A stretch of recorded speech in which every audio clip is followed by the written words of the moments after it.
Welkom bij Scheldemondig. Ik zit hier in de studio vandaag met Joost en Senna. Welkom in de studio, heren. Ja, dankjewel. Ik ben wel benieuwd. Wie is Joost en wie is Senna?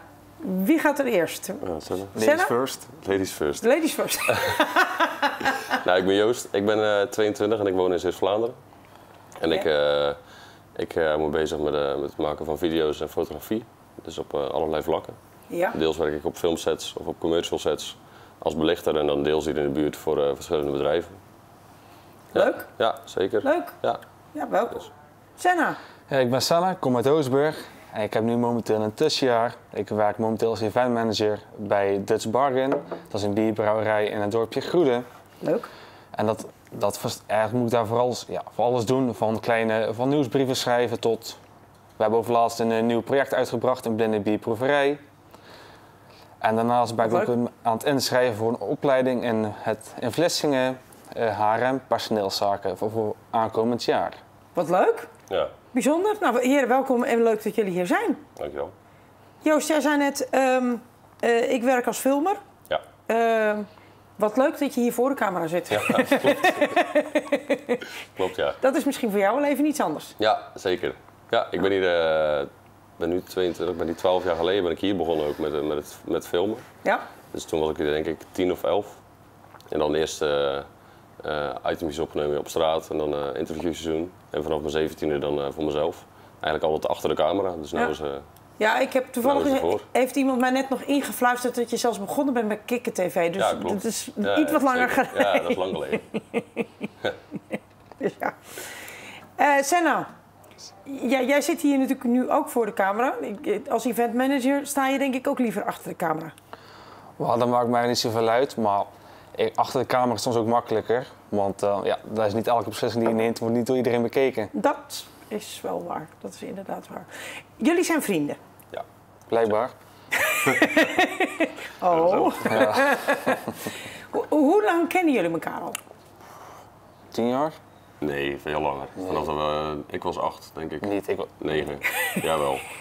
Ik denk een jaar of 14. Oké, 14 jaar dan. Ja. Denk ik. Ik weet het Jullie niet. zijn eruit. Ja, Het is geen quiz hoor. Het is... Nee. Nee, jullie hebben elkaar volgens mij vrij jong leren kennen bij de judo. Correct. Ja. En dat was misschien toen nog niet direct een vriendschap, althans niet in de zin van het woord. Liefdeverhouding. Liefdeverhouding. Het was redelijk pittig om tegen elkaar te judoën, dus dat ging wel eens Ja, jullie zijn volgens mij nog een competitief ingesteld, klopt. alle twee, Ja, denk dat ik. Zeker bij de judo ook was altijd al pittig. Ja. En dan gaf iemand net even stiekem een neep nog, of net iemand die nog stiekem even iets wat dan net niet helemaal Ja. volgens boekje was. Nee, klopt.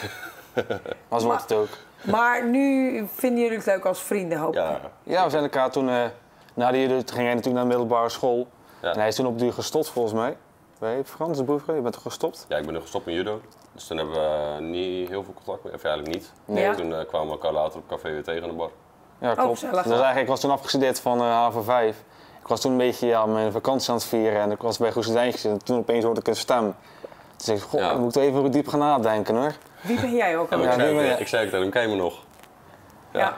Dus het duurde even. Ja. Ja, klopt. Maar, toen langzamerhand ben ik steeds meer met hem optrekken, met de rest van de vriendengroep ook. Ja. Leuk.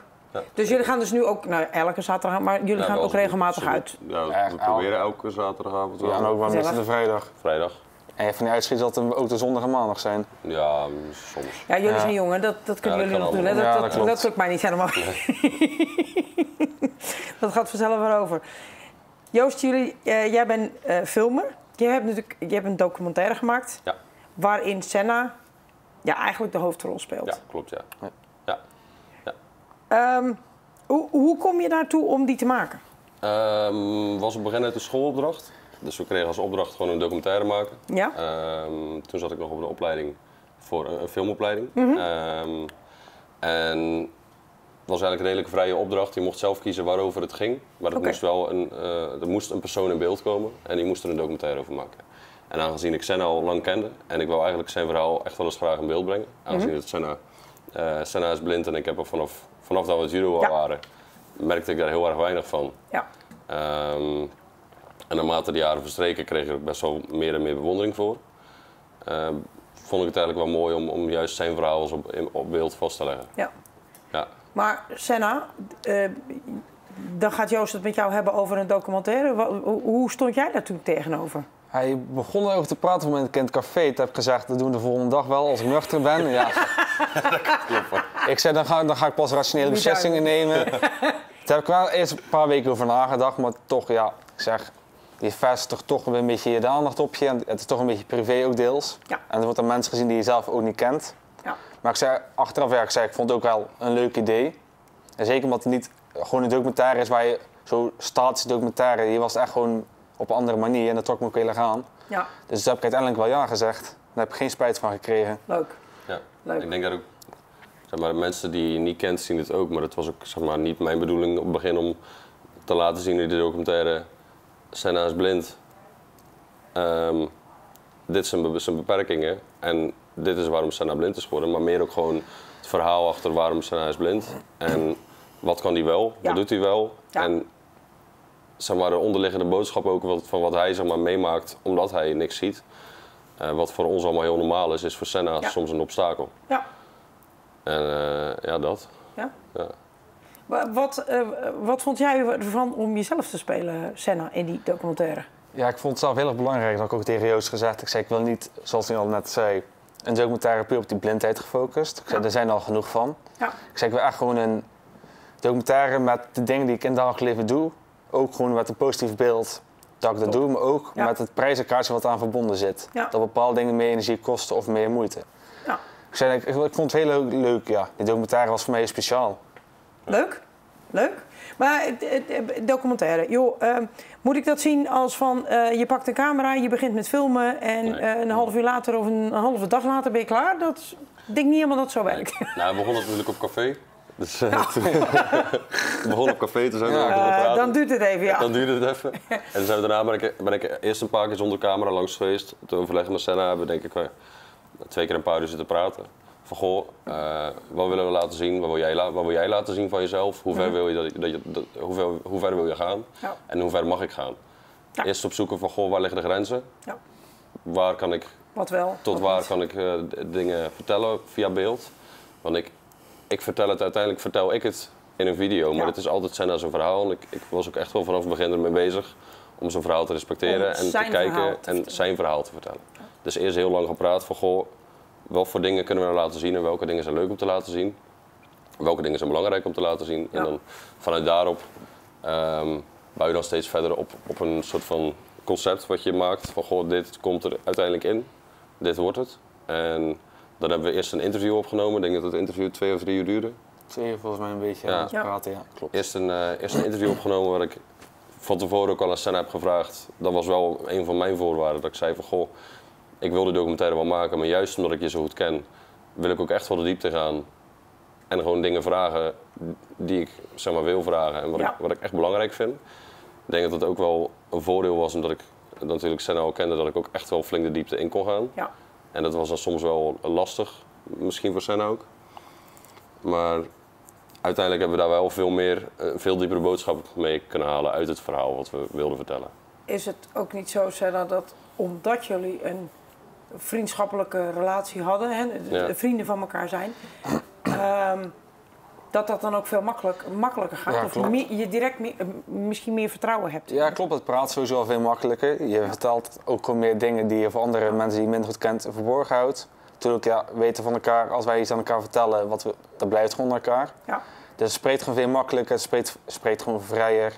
Dus ja, dat was gewoon veel, heeft gewoon zijn voordelen als je vrienden bent, om dan zo een gesprek te voeren Ja. voor een documentaire. Mooi. Wat voor mij ook wel weer een soort valkuil was, denk ik. Juist snap ik. omdat ik Ja. Senna zo goed kende, vond ik het soms ook wel lastig om zo dieper in te gaan. Ja. Omdat het soms toch dingen zijn, weet je, tot een bepaalde hoogte weet ik van Senna hoe hij zich voelt. Of weet Ja. ik wat hij heeft meegemaakt, Ja. maar tot een bepaalde hoogte. En soms hoef je ook niet meer te weten om het te kunnen begrijpen. Ja. Maar Eens. daarvoor moest ik wel heel erg best wel diep graven, wat soms ook wel lastig was. Ja, ik begrijp het. Ja. Inderdaad. Jullie hebben die documentaire gemaakt. Is die ooit al eens een keer uitgezonden op een Nog niet. tv-station? Nee, Hoezo niet? dat weet ik eigenlijk We niet. hadden eigenlijk eerst het idee om op social media te posten, maar dan denk ze ja, ben ik ook eerlijk en dan komt weer dat verhaal van Senna, dit en dat. En de meeste mensen in de buurt weten dat wel. En dan denk je, je gaat positieve reacties krijgen en je gaat negatieve reacties krijgen. Dat is gewoon op social media, ik zit daar gewoon geen zin in. Ik zei, ik wil het gewoon veel liever op een andere manier doen, of totaal helemaal niet. Uiteindelijk zijn die terecht gekomen. Maar dan maakt ze uit. Dus ik zei, dat hebben we toen eigenlijk nog niet uitgezonden. Nee. Dus dan misschien in onderbouwing met dit verhaal wel dan uiteindelijk misschien nog plaatsen. Dan even in overleg ook. Ik kan me daar wel iets bij voorstellen dat je inderdaad niet zomaar zonder meer die documentaire op social media wil gooien. Het is toch een stukje privacy wat je laat zien. Eens. En plus dat je ook niet de kanttekeningen, de context er rondomheen verder uit kunt leggen. Een documentaire is natuurlijk, ik heb het natuurlijk al even gezien, wat mij betreft heel sprekend. Ja. Maar ik vind inderdaad de context die jullie er nu omheen bij geven, vind ik eigenlijk misschien wel net zo waardevol in het geheel om erbij te horen. Het is ook maar een korte documentaire natuurlijk, dus dat was ook wel een limiet wat ik kreeg van school, van je mag een aantal minuten film maken. En dat was voor mij 8 minuten, 7 of 8 minuten. En binnen die minuten kan je niet alles vertellen. Nee. Maar is dat niet per definitie iets van een documentaire dat je, tenzij je een documentaire van 3 dagen maakt, maar wie wil een documentaire van 3 dagen lang gaan bekijken, dat eigenlijk ook gewoon, dat je moet zoeken naar wat vertel je wel en wat vertel je niet.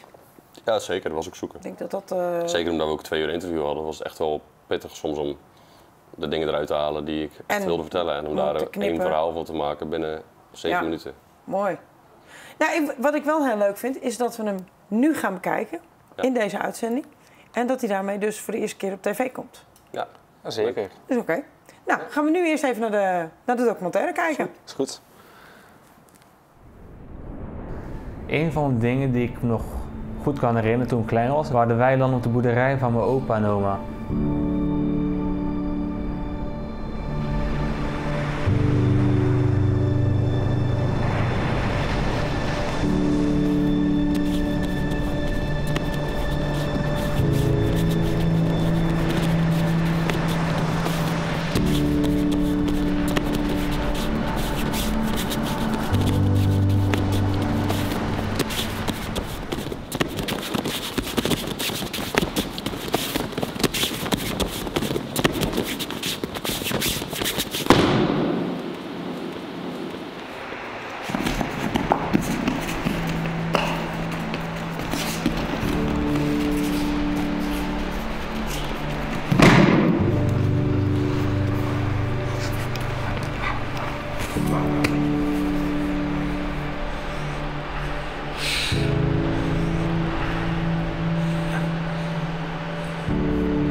Ik ben Sanna, ik ben blind geworden door retinoblastoom. Dat is een kwaadaardige oogtumor. Die komt voor tussen kinderen tussen de 0 en 4 jaar. Op mijn eerste 1,5 levensjaar zagen de mensen in het kinderdagverblijf dat mijn rechteroog niet goed stond. Die keken een rare kant uit. Toen zijn we naar het oogziekenhuis geweest in Rotterdam. Toen constateerden ze dat er in beide ogen een tumor zat. Mijn rechteroog is toen meteen verwijderd. Voor het linkeroog zagen ze nog kansen. Een paar weken later constateerden ze toch dat de tumor in mijn linkeroog weer was gegroeid. En toen, 6 weken later, is mijn linkeroog ook verwijderd in het ziekenhuis Amsterdam. Ja, ik was toen heel makkelijk. Ik kwam eigenlijk, mijn oog was weggehaald, ik was toen volledig blind. En ik zei meteen tegen moeder, ik wil met een vriendje samen afspreken. En 2 dagen later kwam hij langs en we waren op de bank aan het springen, van de bank af. En mijn maat zei, Sanna is niet blind, je kan gewoon zien. Dus ik heb eigenlijk nooit echt een probleem mee gehad.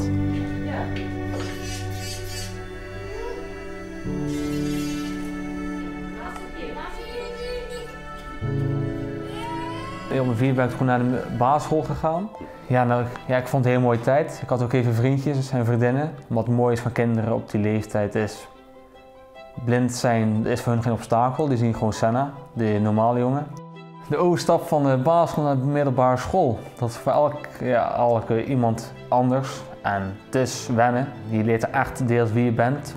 Ik ervaar de school niet altijd wel meestal een leuke tijd.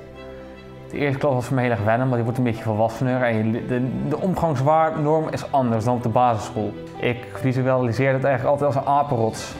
Iedereen probeert op die rots te klimmen en tegelijkertijd doet iedereen elkaar van die rots af omdat ze daar op de top willen zitten. Ik werd ook wat stiller op een duur, een ingetogener en ik sloot me een beetje buiten. En toen ben ik in de 4e VWO geliep niet, kreeg een burn-out, te veel allemaal. Toen ben ik naar HAVO 5 gegaan. Dat was voor mij een hele moeilijke stap, omdat ik zag het als faal dat ik afstroomde van VWO. Want VWO was voor mij echt wel een streven status. Daar heb ik een jaar van moeten herstellen. En toen was ik geslaagd van HAVO 5. Ja, was het mooiste, een van de mooiste momenten uit mijn leven. Toen die telefoon ging en dat ik was geslaagd. Ik heb nog steeds met heel veel, ja, ik heb even een traantje moeten laten om het zo te zeggen.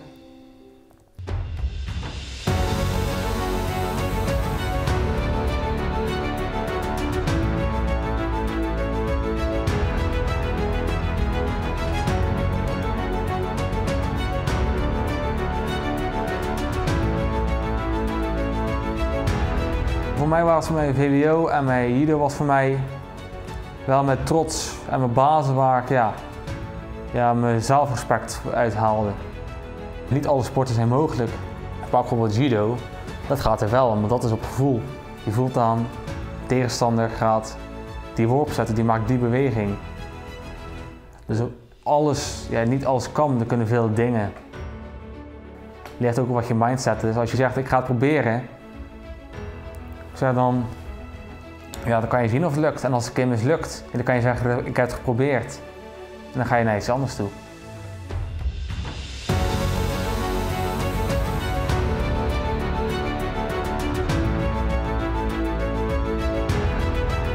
Ik vind sport leuk, sport ook veel, maar ik wil ook gewoon een jeugd kunnen opbouwen. Ik wil kunnen uitgaan, ik wil verhalen kunnen maken. En als ik de topsport kies, gaat dat niet. Dan gaat alles voor de topsport en zodra ik terugkom val je in een heel diep gat, maar je hebt eigenlijk geen sociaal contact opgebouwd. Alles gaat om die sport en dat wil ik eigenlijk niet. Aan judo kan ik nog altijd, als ik 28 ben en mijn leven staat goed op rolletjes en ik heb alles geregeld, kan ik nog altijd zeggen ik ga een paar jaar tussenuit en voor de topsport. Maar wat ik ook vooral belangrijk vind is aan de toekomst dat ik gewoon gelukkig ben, dat ik gewoon dingen kan doen die ik gewoon wil. En dat ik gewoon zelfstandig in het leven sta en gewoon dingen kan doen die ik wil doen. Zonder te veel hulp of bemoeienis van andere mensen. Iedereen is anders. Maar dat is juist mooi in deze wereld. Iedereen heeft zijn eigen kwaliteiten en specialiteiten. En iedereen heeft ook mindere punten. Maar dat maakt niks uit. We zijn gewoon zoals we zijn. Daar moet je gewoon trots op zijn. Dus kijk ook niet altijd naar iemands uiterlijk. Kijk gewoon naar hoe iemand is. Desondanks zijn handicap of andere vooroordelen. Dat zou ik gewoon willen meegeven en ook gewoon wees gewoon gelukkig met wat je hebt. Vriendschap of familie is het belangrijkste, geld is niet belangrijk.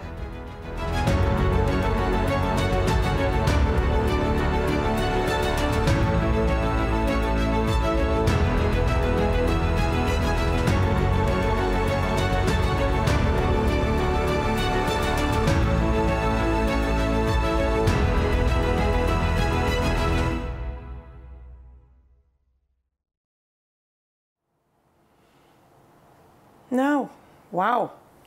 De weilanden van opa en oma. Ja. Prachtige titel, prachtige documentaire. Althans, dat is mijn mening. Maar ik ben er maar één van. Wat vinden jullie er zelf van die documentaire? Wat vind jij ervan?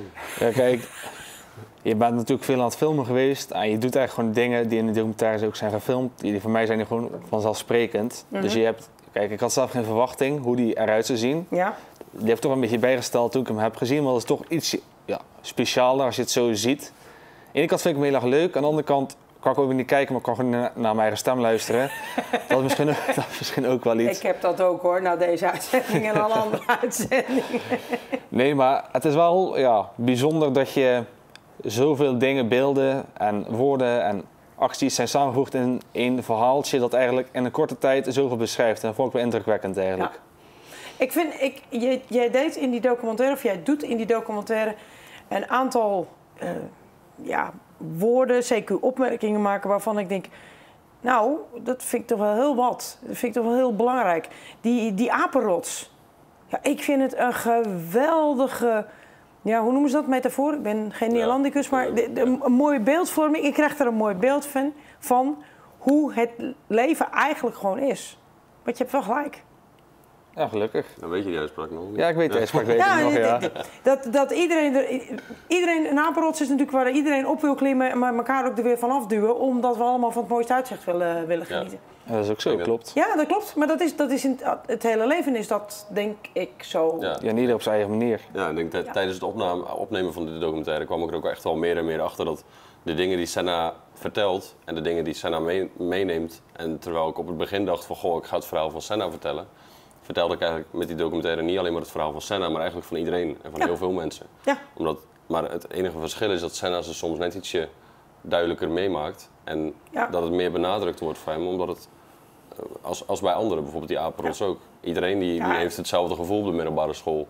Op de middelbare school, maar overal, op een werkplek.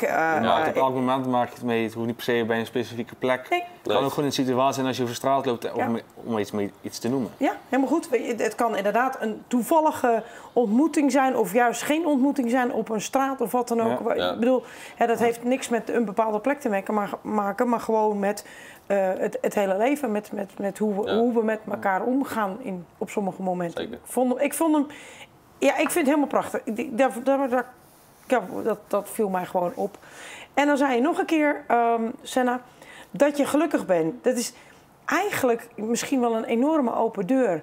Maar eigenlijk zou het zo vanzelfsprekend moeten zijn. Ja, kijk, in deze wereld, de mening over wat geluk precies inhoudt, die verschillen gewoon enorm. En dat is ook voor iedereen zijn eigen mening. Voor mij is het gewoon dat ik een goede vriend heb, een fijn gezin, fijne familie. En gewoon gezond ben en mijn dingen kan doen die ik wil doen. Ja. En dat betekent, als ik dat heb, dat betekent dat ik gelukkig ben. En voor andere mensen kan het misschien betekenen dat ze veel geld hebben. Of, ja, iedereen is daar vrij in natuurlijk. Ja, dat mag. Maar ik vind dat heel mooi dat jij dat ook gewoon zo zegt. Dat je maar gelukkig bent, maar ieder op zijn eigen voorwaarden of condities die je daar inderdaad aan stelt. Ja. Ik vond er nog een. Het is misschien inderdaad een enorme open deur. Iedereen is anders, iedereen heeft zijn eigen kwaliteiten, maar ook mindere punten. Ja, dat is zeker zo. Dat vind ik af en toe wel lastig om dat te herkennen, onze mindere punten. Ik ook. Ja, ik kan af en toe gewoon enorm lui zijn. Ja, dat is gewoon zo, ja. Ja, dat is je leeftijd. Ja. Is dat de leeftijd? Oh, dat ik weet het niet hoor. Ja. Nee. Weet je, ik vind het zijn misschien enorme open deuren, maar ik vind het gewoon zo mooi om dat op deze manier toch weer opnieuw te horen, mee te krijgen. Het geeft mij op zo'n moment ook weer meteen inzicht. Ik denk, ja, je hebt eigenlijk wel gelijk. En misschien had ik vandaag dit of dat anders moeten doen. Ja. En dat vind ik dan eigenlijk zo mooi aan dit soort dingen. Dat we dus, dat je eigenlijk ook geïnspireerd wordt. Dat is ook wel, dat is ook wat Senna net ook zei. Dat Senna zei ook begin van goh, de documentaire kunnen we maken, maar hij moet niet alleen maar over mij en mijn verhaal gaan. Daarom is het juist ook wel goed dat je Het gaat eerst om dat iedereen die documentaire op zichzelf kan betrekken. Ja. En dan niet per se puur op die ene handicap is gefocust, want iedereen heeft wel iets. Ik heb ook een handicap hoor. Ja, iedereen heeft wel iets. En Senna die doet ook meer dingen als ik volgens mij. Die zit op fitness en op judo en op boksen. En andere mensen kunnen er iets van leren soms. Ja. Ik kom ook zo vaak mensen tegen waarvan ik denk, goh, dit is weer een les waar ik iets van kan leren. Ja, eens. Maar goed, als we een inspiratie voor elkaar kunnen zijn, vind ik dat alleen maar fantastisch. Denk ik dan. Gaan jullie nog een project samen doen? Of krijgen we nog iets leuks? Weet ik niet. Weet je niet. Kijken waar de wind ons brengt. Ja. Ik ben misschien nu aan het vissen in het geheel. Dus nu, een van de laatste vragen. Zijn er nog dingen die je aan de kijkers mee zou willen geven? Want ik vind, na het zien denk ik dat we toch wel een hele hoop inzicht hebben gehad. Zowel Joost als Senna. En jullie mogen uitvechten wie er eerst was. Ik zou dat niet weten. Ja, Joost. Laat je wijsheid los op deze wereld. Ik zou het eigenlijk niet weten wat ik nog zou willen vertellen. Ik denk als je iets wil maken, dat je het vooral moet doen. Ja. Dat je vooral, wat ik dan bij Senna had, dat ik op het begin dacht van, goh, ga ik wel zo diep erin het verhaal. Dat je soms gewoon eigenlijk gewoon er wat dieper in moet graven als veilig op de vlakte blijven. Ja. En gewoon doen wat je wil doen tot een bepaalde hoogte. Mooi. En dat er dan wel iets moois uit kan komen. Mooi. Ja. Zijn er nog wijze woorden voor iedereen? Misschien nog wel voor mij? Ja, nee, ik heb altijd een quote. En die kwam ik ook laatst tegen op internet. Ik was voor een tattoo-tekst aan het kijken. Moet je op het internet kijken. Ja, natuurlijk. Je moet er niet inspiratie op doen, Joost. We kunnen niet op TikTok kijken, hè? Nee, dat is waar. En dan kwam ik een quote tegen en eigenlijk leef ik daar zelf ook heel erg naar. Dat, ja, vooral, ik trek nu een beetje wat ik zelf gezegd heb, maar ja. Ik zeg, de mooiste dingen in het leven, dat kan je niet aanraken of zien. Dan moet je gewoon ervaren met je hart en met de mensen om je heen. Wauw. Nou, ik denk dat we daar de kijkers wel mee Hij stond in het Engels, maar ik denk, ik ga niet in het Engels zetten. Wordt niemand verstaat me dan toch? Dat is allemaal lastig. Ja, te veel moeite. Heren, dank jullie wel dat jullie hier waren om de documentaire van extra informatie te voorzien. Ik wil de kijkers bedanken voor het kijken en graag tot een volgende keer.